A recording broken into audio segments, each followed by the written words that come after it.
Have you ever thought about starting your own podcast? I know I did for several years before I actually started.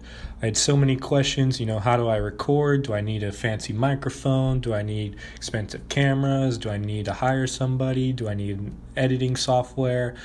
Do I need a studio? Do I need a website to, distribute this? How do I pay for a website and hosting? How do I get people to listen? How do I make money? And I struggle with this, and all those questions are the reason why it took me forever to just start. And the awesome thing is that Anchor solves all these questions. They answer all these questions. It's a one-stop shop for recording, hosting, and distributing your podcast. Best of all, it's 100% free and ridiculously easy to use. It's ridiculous. And now, Anchor can match you with great sponsors who want to advertise on your podcast. That means you can get paid to podcast right away. In fact, that's what I'm doing right now by reading this ad. I'm just in my third episode in, and this is my first ad, and they're giving me $10 for this ad. It's only $10, but it's a start, and it will lead to more.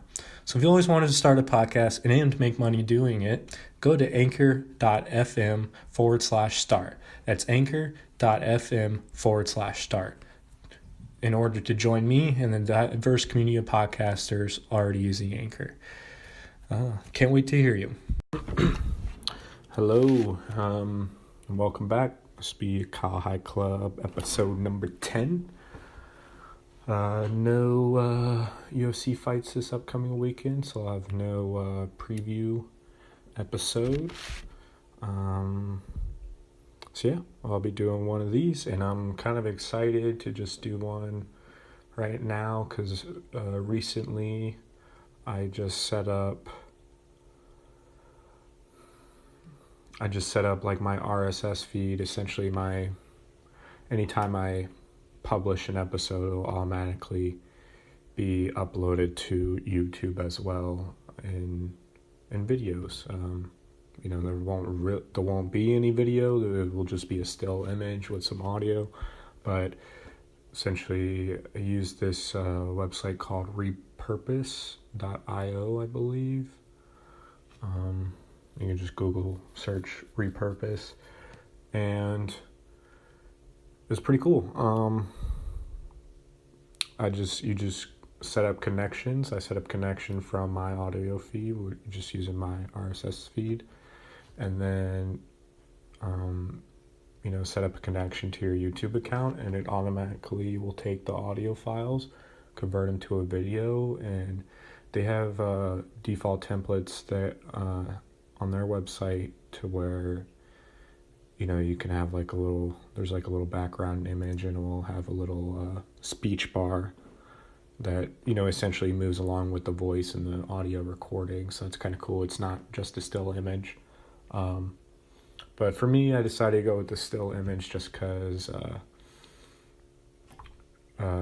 if you go at least the way I set mine up, it will be a still image of each podcast episode. So each podcast episode, I select a different picture based on whatever the fuck I talk about. If it's the MMA podcast, it's usually the fights before, the fights preceding, and it's that image. But in these, it just happens, I don't know, something just comes to my brain, and I'm like, oh, that will be the image, and that's what I just end up going with. So that will be, I'm going to essentially test this. I mean, this is a legit episode. It's not a test episode, but once I publish this, I'm going to see if it goes automatically to my YouTube page and converts the video, puts the image in there, all that. And it's supposed to, I've already seen it.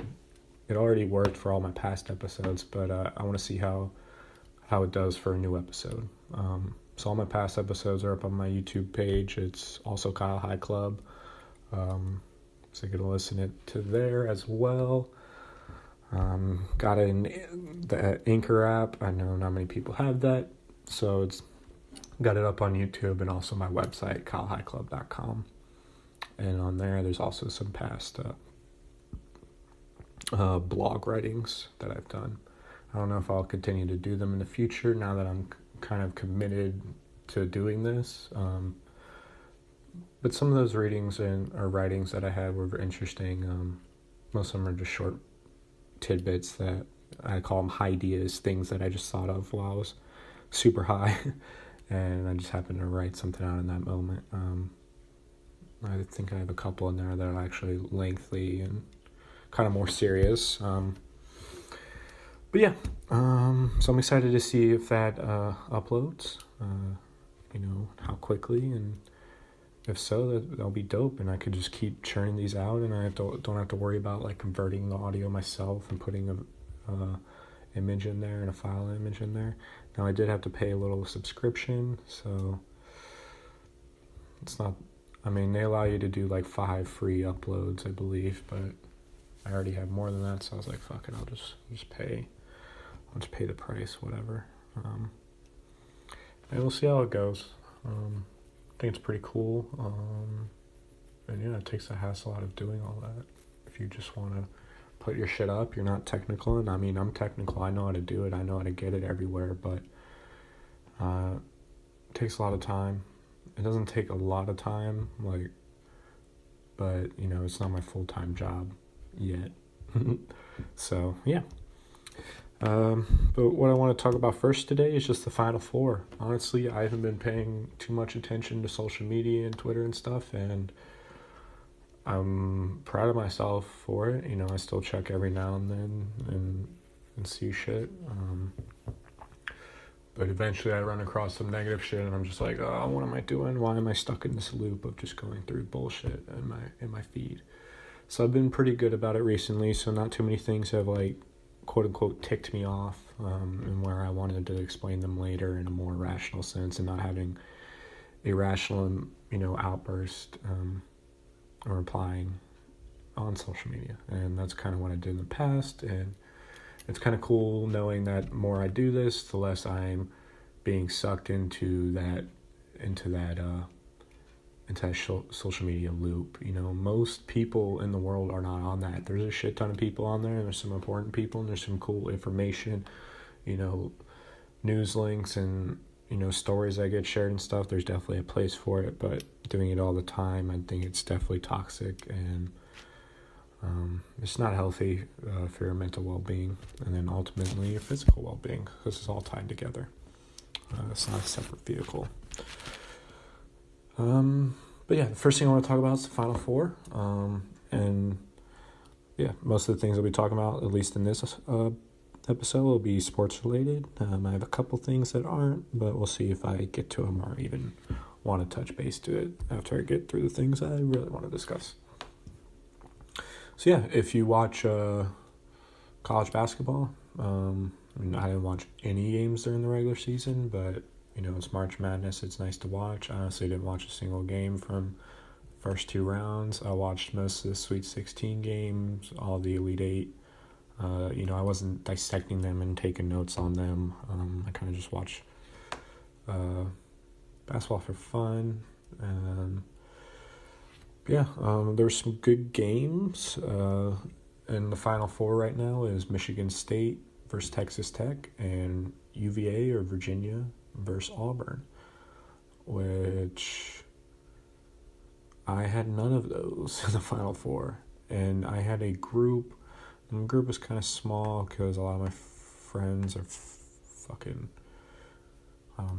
idiots, and I don't know, they're not idiots, that's kind of mean, but they just didn't submit a bracket in time, and they're just like, I don't know. So only 5 people in the group, but nobody has... 2 people have Virginia, but everybody else has nobody.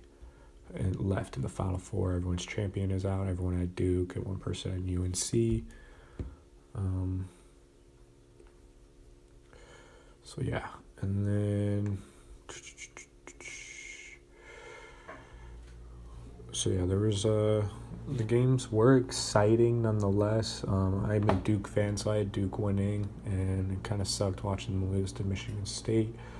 Honestly, Michigan State played the better game. They deserved that win, so I mean, congrats to them. Goddamn, Zion Williamson's nasty. He just couldn't do it all himself, and it's it's just how it is.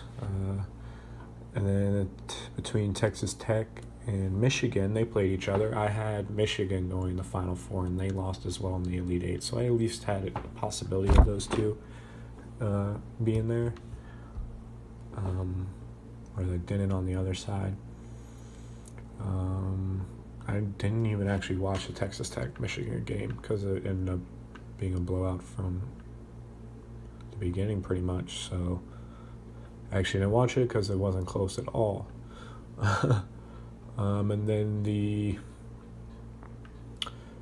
on the right side of the bracket, the top right, coming out of the south side, UVA made it to the Final Four somehow. Somehow glancing by everybody. They were, tied with Weber State until they ended up blowing them out. They were close with Oklahoma, ended up blowing them out.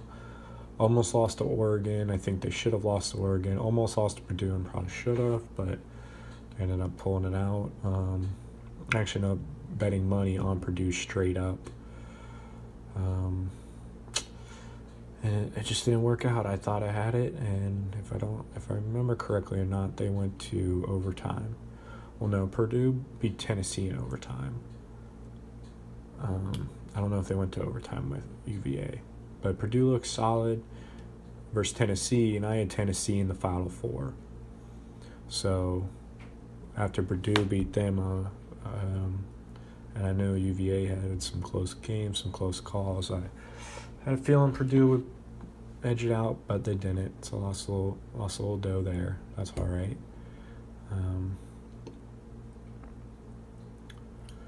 Then on the Midwest, we got Auburn in the Final Four, number 5, and I thought they might have a chance because they were just hot. They were the hot team coming in. They rolled through the SEC and beat up on the good teams in there, and made it all the way through. And oftentimes it's a team that's hot that ends up getting it done, and they were just on fire. Who did they beat? They barely even beat New Mexico State in the first round, so it's pretty crazy. But then they came out and destroyed Kansas, and I had them beating Kansas. But then I had them losing in North Carolina, but they ended up destroying North Carolina, and I'm pretty excited they did. I wish I watched them earlier in the season or in the SEC tournament to see how they played, because then I definitely would have picked them. I wish I would have known that Bruce Pearl was their coach, which I didn't. So I said I didn't watch any games in the regular season, just started paying attention in the Elite Eight. But I knew that I probably would have bet some money on Auburn and probably had them beating UNC because I'm a Duke fan, so I usually have UNC, being upset pretty early. But in this year, I was trying to be more realistic and okay, I thought they would beat Auburn, but I didn't know Auburn was that nice, and I don't know. I went against my gut instinct, honestly. It ended up screwing me. But, I had Kentucky coming out of this side anyways. So, the next game in the Elite Eight, Auburn played Kentucky, and I had Kentucky beating UNC, but even if I picked Auburn to beat UNC in the Sweet 16, I still would have picked Kentucky to win versus Auburn. So I still got it wrong, and I have nobody in the Final Four, nobody in the championship, obviously. And our group is settled because, yes, 2 guys have UVA in the Final Four, but neither of them have them in the championship. So our group's done. So that's pretty crazy. I'll still watch the matches even though I have nothing in the game and our group's already decided, just because, these are the top 4 teams that came out of this crazy tournament, and, we'll see how it goes. I know a friend of mine in another bracket group, he has Texas Tech in the finals. Does he have them winning? I think he said he might have them winning. But I know for sure he has them winning this game. So he said because nobody else has anybody really left. He said one other guy has Michigan State winning this game but not winning the finals. So he was saying, like, if Texas Tech wins, then he wins, like, a couple $100. So that's pretty cool. So I guess I'll mildly be rooting for Texas Tech, and just for that reason, and I guess because Michigan State beat Duke too. But I mean, Michigan State looked good. I don't have nothing wrong against them. You know, Tom Izzo's a great coach. They're always solid. They always play great team basketball, and they're just a better team than Duke. It was still cool to watch. So yeah, it's Final Four. We'll see how it goes. If honestly, I'm gonna pick Michigan State to win, and then I'll pick Auburn. I wonder what the betting odds are on that are. I'll look that up right now. And while I do that, I also want to talk about LeBron and him being shut down for the rest of the season. And I guess just his season and how it impacted the Lakers and the results. And I guess the biggest thing is the results are the same as they were the year before after adding LeBron. Nothing changed. Still to make the playoffs. Still kind of have a shitty record. In the West at least. If you're in the East, it might be in the playoffs. I don't know. But I don't know, man. I don't know if it's going to work out. I don't think they're going to win a championship anytime soon, honestly. And I'm not saying LeBron fucked up the team, because he definitely didn't. He makes any team better instantly, even though they had the same results as last year. But he definitely fucked up the growth and development of the younger players. Maybe not him, but the Lakers franchise as a whole and operations, and him included. Because, I mean, he's basically the team now. He essentially probably has some GM say and sway. Probably some coaching sway as well. You know, now we got LeBron, possibly the greatest player of all time, being coached by Luke Walton. Who, I mean, yeah, Luke Walton was an NBA player, and his dad was one of the greats. And so he's got some good knowledge, and, he's got high basketball IQ, but he's not LeBron, How do you say no to LeBron when he's not that much? I guess Walton's a little older than him, but how do you tell LeBron not to do something? Or, like, to chill out or something? I don't know. It's just, it's tricky, because with LeBron playing now, guys, like, essentially, I think Brandon Ingram didn't get as much tick as he probably should have. He's still developing and growing. That man needs to put some muscle on him. Maybe he's not going to be the superstar everyone thought he had the potential to be. But, I mean, dude still got potential nonetheless, just with the frame, and his shot's decent, and he's good at, going the basket. He's still a kid, man. He's younger than me. He's like 21, 22, I think. I don't know, but, and now that LeBron's there, like, the eyes are on everybody, so now the younger, Brandon Ingram's 21. So I think he'll be fine. He'll be in the league for a while. But, he got shot down as well, and so did Lonzo Ball. He was not playing. I don't know, and I guess fans, I just see, I Google Brandon Ingram just to see his age, but there's, like, videos here. Brandon Ingram responds to LeBron will trade you chance. And I guess just from fans, and he's probably right.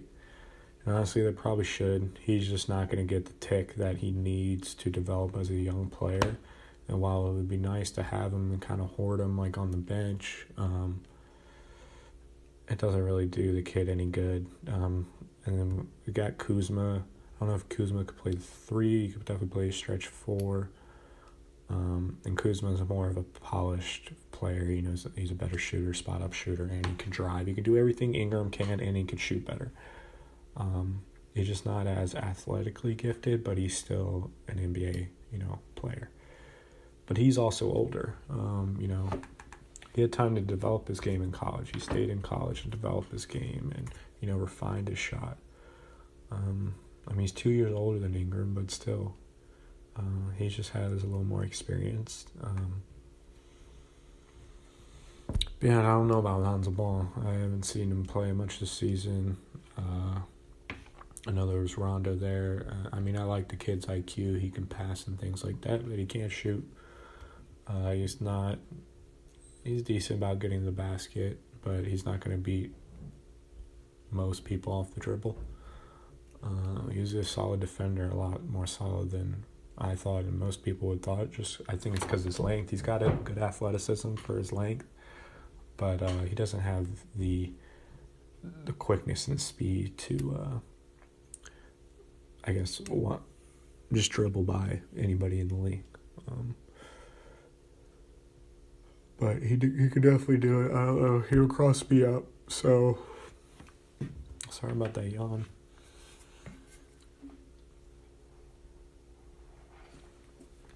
So that's that. I don't know where they go here from next year. I don't know people's contracts and things like that, but they definitely need to make some moves. They need another player in there. I said before I didn't want them to trade and get Anthony Davis, but they probably should have. But supposedly they were asking for way too much. I would give them,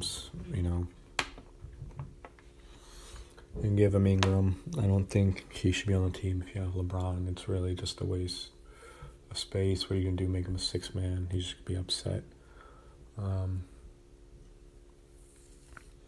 You got to keep Kuzma. We'll put him at the 4. At the 5, I don't think it really matters unless you're trying to get Anthony Davis. That's the person you'd get.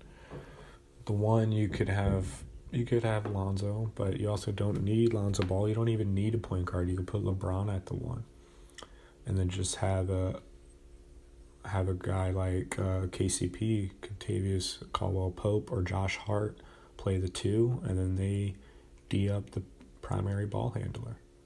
That's what I would do. I'd put LeBron at the point, have Josh Hart at the shooting guard or KCP, and then you can even put Ingram at the 3, but Ingram, I think he takes up too much space. So I don't know, man. You could probably put him at the 3. Well, that's what he plays, so maybe. But then at the 4 it'd be Kuzma and 5 Anthony Davis. You'd trade Ingram though. And put another shooter at the 3. And then that would make it to where, Josh Hart's I don't know, you could keep Lonzo Ball too. You put Lonzo at the 1, or you have him play the 2. But then you don't have somebody defending the 1, so I don't know. I'd have to look at it and see contracts and stuff, and that's not my job. I don't even want to get so far into it. I'm done talking about it because nothing changed from this year to last year. It had all the same players and then brought LeBron on, and essentially the same record. So, yeah, didn't work. But we'll see. They shut him down. They shut everybody down. So I don't know what they're doing right now. Just trying to get, I don't know, best pick. And how's the NBA just let them shut them down? Like, are they hurt for the season? Are you just trying not to get them hurt because you can't make it to the playoffs? It's called tanking. Whatever. Next thing I really want to talk about, Jordan Howard, former running back of the Chicago Bears, was traded to the Eagles, and I'm an Eagles fan, Philadelphia Eagles fan, for a 5th, I think it's a 6th round pick that has the potential to be a 5th round pick in the future. I don't know how that works. I don't know the specifics of it, and don't really care because I think we got a steal there, and especially with the offense that I was going to say Chip Peterson. Chip Kelly Peterson. The offense that Doug Peterson runs, I think Jordan Howard's the perfect back that we need out of the backfield and not for Carson Wentz. I I don't know how good his blocking is out of the backfield, but I assume it's decent since he's been a professional for several years now, and he's a solid professional. He's solid in fantasy too. So I might be picking him in fantasy this year. We'll see. Especially since I think I have Todd Gurley. Oh no, I have Todd Gurley and Christian McCaffrey already locked down. They're my keepers, so maybe I won't get Jordan Howard. We'll see. I could always change it and lock down Wentz, but I don't think anybody will pick Wentz but me. But that's besides the point. Jordan Howard to the Eagles. I'm excited about that. What I'm really excited about mainly is his pass catching ability out of the backfield. He's one of the best in the game at it. Really good at run and catch, making the first guy miss, and get him a couple extra yards out of pretty much every single play. And he can also run the ball between the tackles. Now I want to, feed him 20 times between the tackles in a game. Maybe 15 carries total, and then like 10 catches out of the backfield. Just spread the ball around, and pretty much in every passing play, if he's not protecting, he should be out on a swing route on one of the other sides or in the flat, or blocking. And if shit crumbles down, then he releases, and Carson could just flip. Carson will do his escape magic shit, and if the pocket breaks down, and just flip it to Jordan Howard, and run some schoolyard bullshit.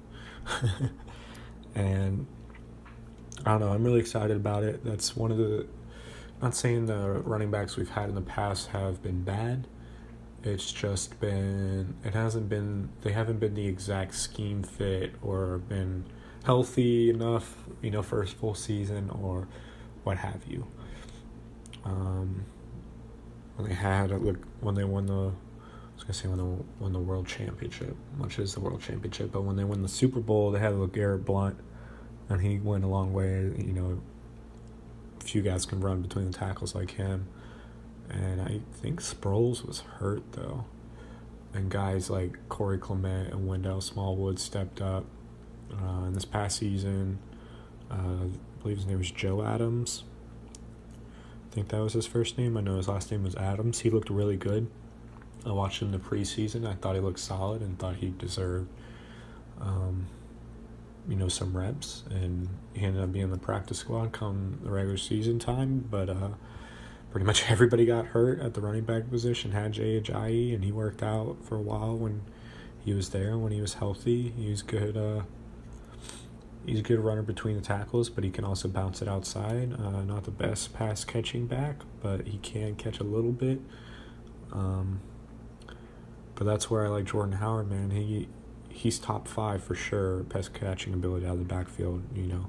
I could see him, the Eagles using him just like McCaffrey's used in Carolina. They half their offenses ran through McCaffrey essentially, just not half of it, but that kid catches anywhere from 7 to 15 passes a game. If the running's not working between the tackles, they find how to get him in the flats or in open space. They make a couple guys miss and get some really good yards after the catch. So I can see Howard be pretty much fulfilling that role. And on top of that, the Eagles also re-signed DeSean Jackson after his first tenure in Philly. This will be his second time back. He was at Tampa Bay. And he was solid for a while. He was solid there for a while. I was a fan of him, fucking electrifying. And it was nice to see him in Chip Kelly offense for a little bit, but I don't think Chip Kelly used him right. I don't think really anybody's used him that well. I can't remember if Andy Reid was there when Chip was, or when DeSean Jackson was. I feel like he was for like a year or two, but they hadn't been using him the right way. Essentially, all anyone ever did was put him on streaks, just run straight down the field or on deep post routes, just deep routes trying to outrun the coverage. And that's always kind of tough when, everyone knows that's what you're going to do. You could still do it. You can catch him sleeping, hit him with a stutter move or a hitch and go or something like that. But most of the time people would stray on the softer side or on the safer side and just play, shade of safety over top of him. Then he's covered pretty much. Just man-to-man safety over top. But I think Doug Peterson will probably use DeSean Jackson better. We'll see him on a lot of dig routes, 10 to 12 yard digs, maybe 15 yards, those intermediate routes. I want to see him in some crossing patterns. Maybe not too many shallow crossing patterns because I don't want him to get fucked up by some linebackers or safety that's just waiting for him in the middle of the field. Definitely no slants.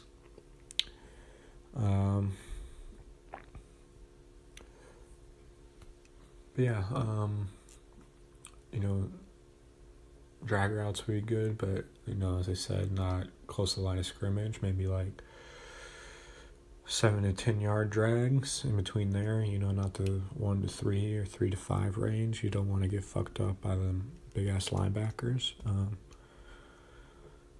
I'm excited for this upcoming season. Got a lot of returning guys. Jason Peters is back. Everybody should be healthy going in. Hopefully no injuries come training camp. Still early. It's only March, so we got a long ways away before they even start showing up for summer shit. But just with those two moves, pretty excited and want to talk about it a little bit and how that offense will look next year and the team will look next year. I'm excited. Hopefully I have a healthy Carson Wentz back and he's back to his old self and he's comfortable in that pocket. We'll see.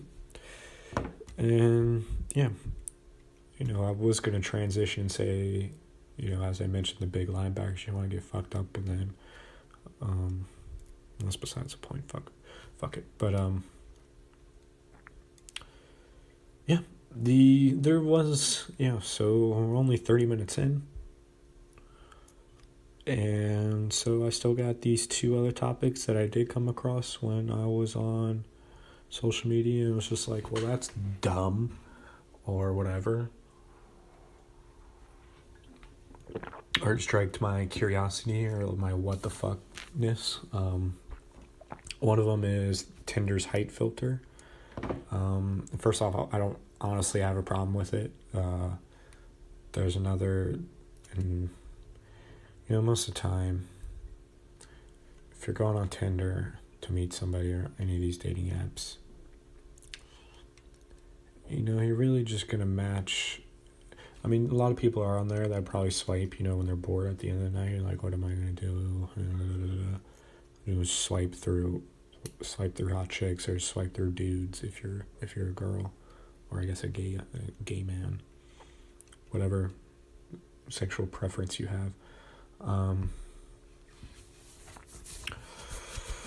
But it seems like, I would just take my word for it. I don't have any scientific evidence or anything like that. But it seems like most of the time we match up with people on these dating apps. And maybe it's just me. Maybe I'm just ugly. I know I'm kind of ugly, but I'm definitely not the ugliest guy. My teeth are straight. I didn't have braces when I was a kid, but they're not all mangled and shit. I'm fucking 6'2", so this height filter will probably, benefit me. Girls will probably most likely filter out all the dudes under 6 feet tall. Because, if you're not 6 feet tall, can you reach the top shelf of the cabinet when your girl wants you to? Or do you have to get a stool, bro? That doesn't make you less of a man. I'm just asking a question. There's a lot of dudes under 6 feet tall that could kick my fucking ass. And I watch them pretty much every weekend. But, I don't really have a problem with it. And in Bumble, another dating app, you can list your height if you wish, or you cannot. I choose to just because I'm 6'2", and I know it's kind of an advantage. Now, if I was 5'2", I wouldn't list it, and then you'd have to find out until we meet up. But that's kind of what I'm getting That's kind of my point to begin with, but I keep getting sidetracked just because that's how my brain works. I start a sentence, and halfway through the sentence, I'm thinking about something else, and I'm like, oh yeah, let me piggyback that thought off this thought that I'm halfway through, and never finish the full point. Kind of like I'm literally doing right now. I lost my point. But yeah, if you meet up with anybody, or as I said, it might be me because I'm ugly, but it seems like they're not the most, how do I say this nicely? I'll just say we to include myself in it. We are not the most desirable people out there. You know, most of the people that are actually willing to meet up with you through a dating app that you've never met before, really ain't got shit else going on. And not talking shit about them because I'm kind of in there, I guess, too. You know, I moved to a new city even though I've been here for a year. And I've met up with a couple of girls through a dating app just because, like, they responded. And they were like, hey, let's meet up. And I'm like, all right. Pretty much everyone else says no or never replies. So, yeah, sure. And I don't really feel like going out and spending, $50 just to get a fucking buzz on. And then trying to meet somebody just randomly. Which, I mean, that's life. You got to take those chances. You got to do it. I'm not saying don't go out. You still got to do you. You still got to put yourself out there. But I don't even know my point. I don't have a point. I just thought it was funny how they have a height filter. And I feel bad for guys under 6 feet tall because now they're not going to get any matches, man. Yeah, maybe this will help me out. Maybe I'll get some better matches, more matches, just because I'm 6'2". But I wasn't really worried about it either way. I just feel bad for my shorter counterparts, my fellow males, even if they're like buff jack dudes, got everything going on. Now if a girl sees, oh, he's 5'8", well, what the fuck? He's shorter than me, or like, is he even like a man?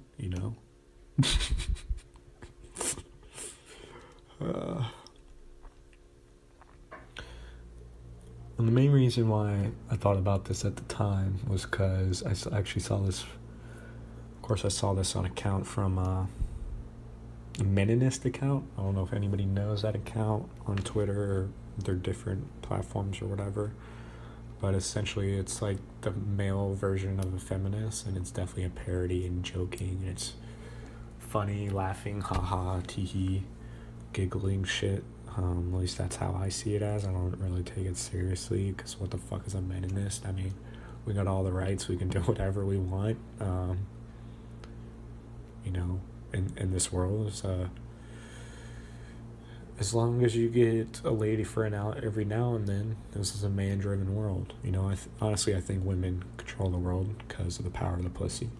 I actually had a friend of mine, a female friend of mine, say that recently.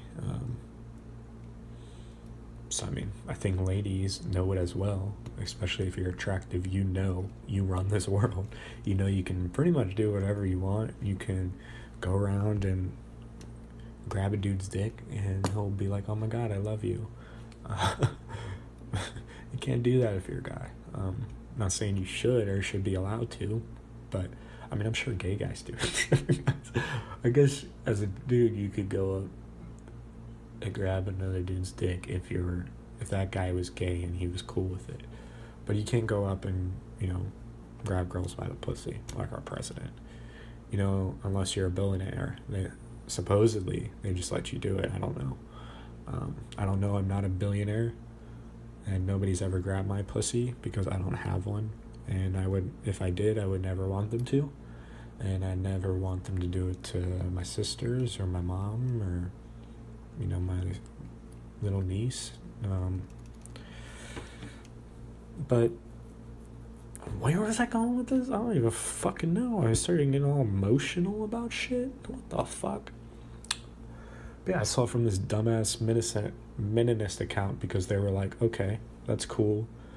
because their whole deal and spiel and parody, their shtick is, oh, we're about men's rights because, they think this whole large, I don't think they seriously think it, but, some aspects of the large Me Too and feminist movement have gone a little too far. I'm not saying they're not valid or,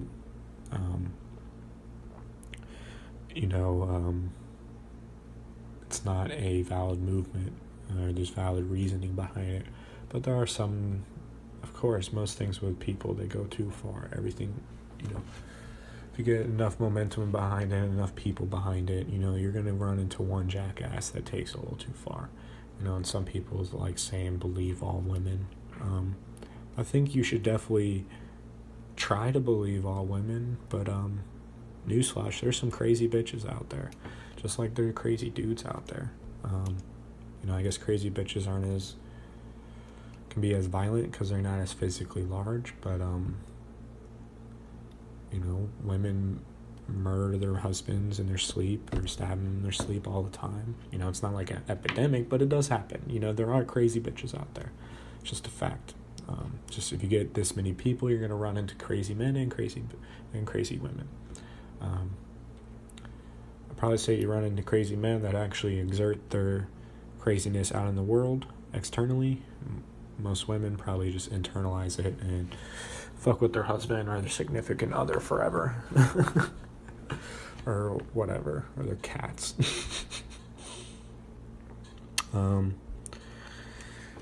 Yeah, they said the men have said to do it with weight now, and honestly, I think if you're going to do it with height, do it with weight too. I don't have a problem with that whatsoever, because most of the time, at least with my I assume Tinder's implementing the height filter because maybe they've got feedback from women. Oh, I matched with the guy, I think he's awesome, but he ends up being 4'12", So, no one wants to be with Frodo, are you guys even the same species? Like, will you be able to impregnate me? Like, will the sperm be viable? Like, who knows?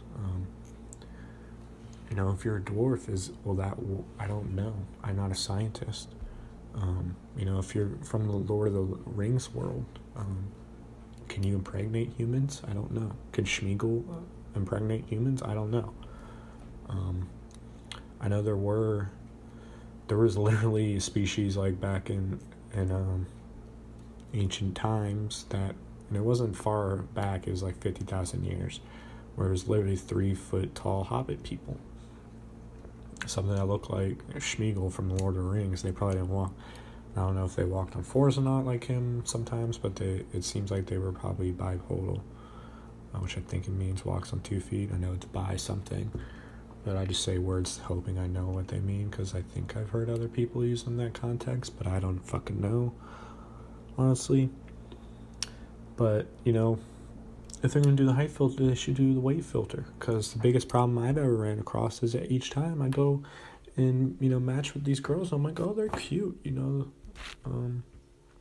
then you meet them and they got an extra 50 pounds on them. You're like, well, what the fuck? In this picture, you didn't even have any chubby cheeks, and now I'm looking at it and you got love handles, and I'm not knocking a little, extra cushion for the pushing. I kind of look like a little extra meat on my women. I don't really like them skin and bones, even though probably the largest love of my life was probably not all skin and bones because she had a nice ass, but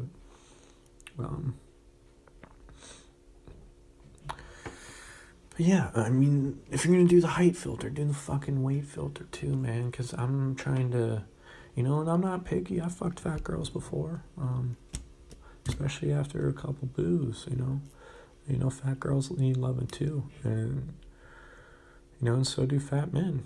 I don't know, I can't imagine being a girl and being fucked by some fat dude, or you show up and you think this guy's ripped, and then you show up and he's fucking fat as hell, or has an extra beer belly, or extra snack pack on him. I don't know. I don't think that's cool, man. That's fraud. Pretending to be something you're not. And it's fucked up. You can't change your height. You can change your weight, man. which I don't really have a point in that, really. So, I mean, if you want to be fat, but I'm just saying you're not as attractive if you lost a couple lbs. And that can probably go for all of us. Unless you're anorexic or bulimic, stop doing that stuff. Eat some food, put on some muscle. If you're skin and bones, start eating some french fries every now and then. Actually, don't eat french fries. That's bad advice. Don't ever listen to me. Don't listen to my advice. It's bad. It's terrible. Look where it's got me. I'm sitting in front of this talking to a microphone to myself. So yeah, don't listen to me. And try to stay woke, too. That's another thing I heard, or not heard, but saw this week, and I've seen woke or wokeness or stay woke for a while now. It's been around for a while. But now automatically when I see it or see somebody say, even mention that word like woke, I'm like, oh, you're a douchebag. Or I instantly don't want to believe anything you're saying. Even if you unraveled the greatest conspiracy of all time. And you were like, dude, I got evidence showing the government poisons our food and it poisons our water to make us dumb and make us have mental illnesses. Stay woke, bro. You're not woke. I'd instantly be like, oh, all that's bullshit. You obviously wrote that yourself. Anybody that's so, I don't know, tied to something. And I understand if you actually do unravel something and you are dedicated to, something's your life work and you're dedicated to and you're working hard to achieve this goal or shed light on some story. I get it. I really do. But literally all you're doing by telling people to stay woke is be like, oh, you're not as smart as me, bro. I know something you don't. So that makes me better. Like, all right, motherfucker.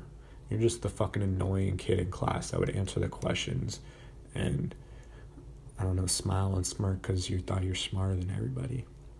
Like, no, dumbass, you're just the fucking dumbest because you won't shut the fuck up. The smart ones are the ones back in class that know all the answers, don't say a fucking word because they know it's all bullshit. They know what the teacher's teaching on this bullshit. And that they're just being fed a fucking program to sell you. And nothing against teachers. I know in some school districts they're kind of just handed a curriculum and hey, this is what you teach. And I know others, they give you the freedom to do what you want. And a lot of people put love and care into teaching, human minds. But honestly, the way our educational system is set up in this country, it treats teachers like shit, and ultimately if you teach the person that is trying to teach, the outcome's going to be shit. It's like paying your developers shitty. Like if you're an IT company, an IT corporation, it'd be like if Google paid minimum wage for their developers. Well, guess what? I don't care how talented those guys are and how talented they're committed to your mission of building the greatest software in the world, the product's going to be shit. Because even if they start off like with the best intentions, like, okay, I'm going to work, minimum wage for the rest of my life, and I love Google, and I want to make the world a better place, and fucking month in when they can't pay their fucking rent and they're, struggling to even feed themselves or, see any uplift in their own personal life, they're just being worked to the bone and trying to culture and foster the development of, young people's minds, you're going to turn out a shit product. You're going to turn out a shit, program, a shit application, and you're going to turn out shit kids. You're going to turn out shit kids that don't have any critical thinking skills, and they just know how to memorize. Because you said this would be on the test, and I'm going to remember that will be on the test, and once the test is done, I'm going to forget it because there's no other application outside my life except for getting a good grade on the test. And that's essentially how we were taught as kids. I know there are some schools and classes and teachers out there that are really great. I've had them in the past, and I fucking they're a bright light in public schools for sure. And actually, where I grew up, private schools are worse, or at least that's what I've heard. But I don't know. I think where I grew up, I had a really, really good school. There was obviously still shitty teachers, and some were good, but our public schools were well funded because our city cared about our schools, at least in some parts of our city, because some schools were pretty shitty. I guess that's just politics, man. Honestly, fuck politics. If you ever want a career in politics, you're a fucking crook. And that's saying, and I'm also talking to myself, because I thought when I was a kid I could be president one day and change the world and make the world a better place. And I've even thrown the stupid thought in my head, not recently, but when things are really fucked up and I'm like, oh, this president's an idiot, nothing gets accomplished. All he does is, bring more decisiveness, even though he even says, like, oh, we should work together. All his actions are decisive. All his opponent's actions are decisive, and we're not going anywhere. And I don't know where we go from here. It's a little scary, and that's why I've thought in the past, if I was just president, everything would be better. But I know it would just make my life a more living hell, but I don't think I live a living hell right now. I got a pretty relaxed life. I don't have too much going on, but I also don't have, strange stress of trying to look after 320 million plus people. So yeah, I don't know. The only reason I'd want to be president is to decriminalize drugs instantly and get weed legalized instantly. That's the only reason, and then I'd probably resign. as soon as I got what do they call it? Initiated? No, it's like fraternity shit. God, induction ceremony. I forget, like, there's a word for getting inducted in the president. I don't know, whatever the word is, but as soon as I became president that day, that'd be my first thing. I'd be like, all right, let's go to my office. I already got this bill typed up. And I'd sign an executive order making all drugs decriminalized and weed legal and psychedelics legal. Probably psychedelics legal in a controlled medical setting. So maybe not legal per se to where you could just grab them from the countertop.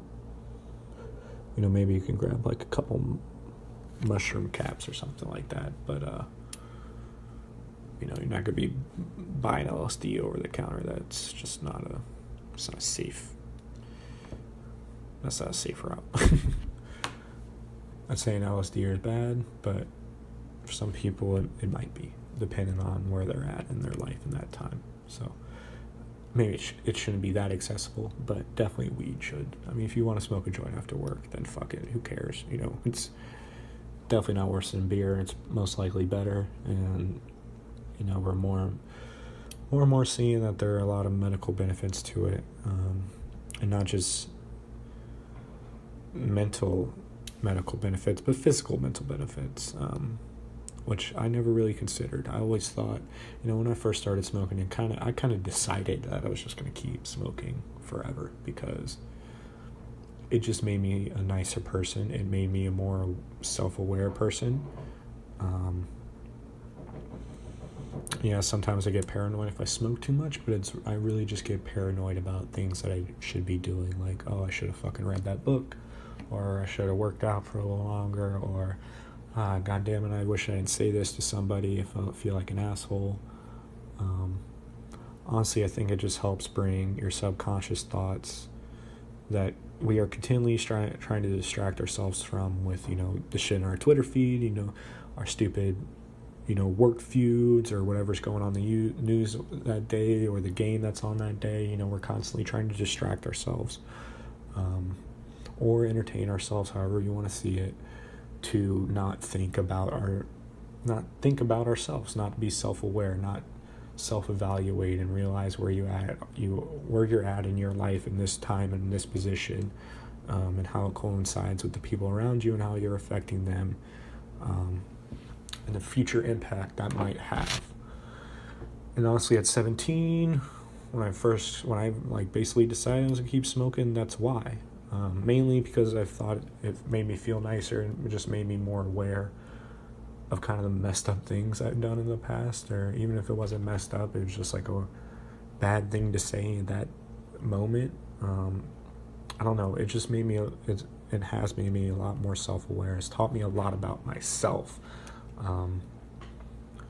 which a lot of us, I'd say most of us go through. I don't know, because I'm only me. I honestly don't know where I'm about to go with this, but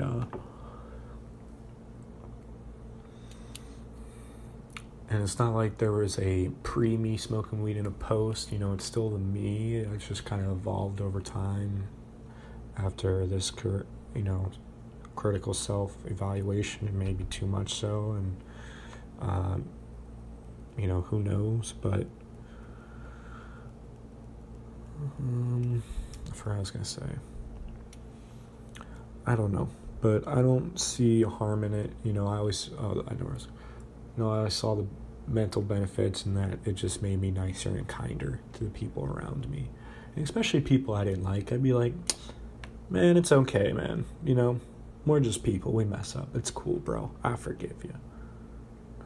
When normally in the past I'd be a little more headstrong, a little more egotistical, and wasn't able to admit I was wrong, or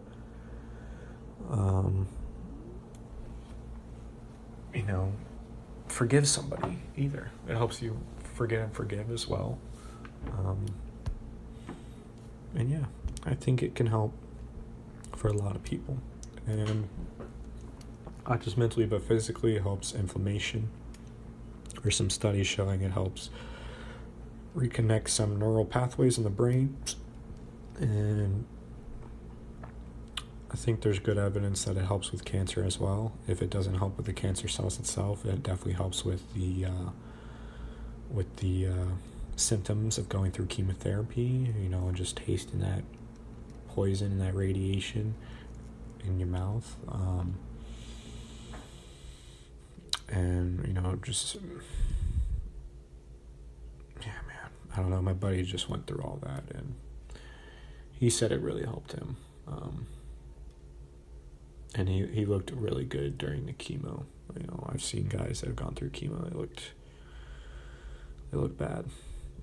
It seemed like the life force had been sucked out of them, and you could tell it wasn't going to be. There wasn't a bright light at the tunnel. I only really saw that when I was young. I was like 10 years old. My neighbor. But my friend, he looked really good. He had a positive attitude, just got high all the time. He fucking went after the chemo, man. He was doing it like almost every day. He'd do like a week on, week off. But he went at it hardcore. I don't think most people can do it, but this guy, is a war veteran, medically discharged from the war, from various injuries. Probably has some PTSD. I don't know. I don't think it's diagnosed. But, dude had a strong mind, so he got through it. I'm not saying it was all the weed. I think it was mainly him. But he definitely said it helped with him just being able to eat. He actually gained weight while on chemo. He just was super stoned all the time and just ate, just trying to get the shitty chemo taste out of his mouth, and just trying to, sleep and relax and not feel like shit all the time. So there's definitely medical benefits, and if you can't accept that, then you're a fucking asshole. I was going to say you deserve to die, but, I don't know if you deserve to die, but you should just reevaluate and have a fucking open mind, you close-minded fucks. There's no reason to keep a fucking plant illegal. We let people smoke cigarettes. We let people drink themselves to death every day. And we just hand out opiates like fucking candy. But some people can't fucking smoke a little green plant that makes them happy and hungry. That should be unconstitutional, even though the pursuit of happiness is not in the Constitution. That goes against the pursuit of happiness, set forth by the Founding Fathers in the Declaration of Independence, bitch. So hashtag legalize it in peace, motherfuckers.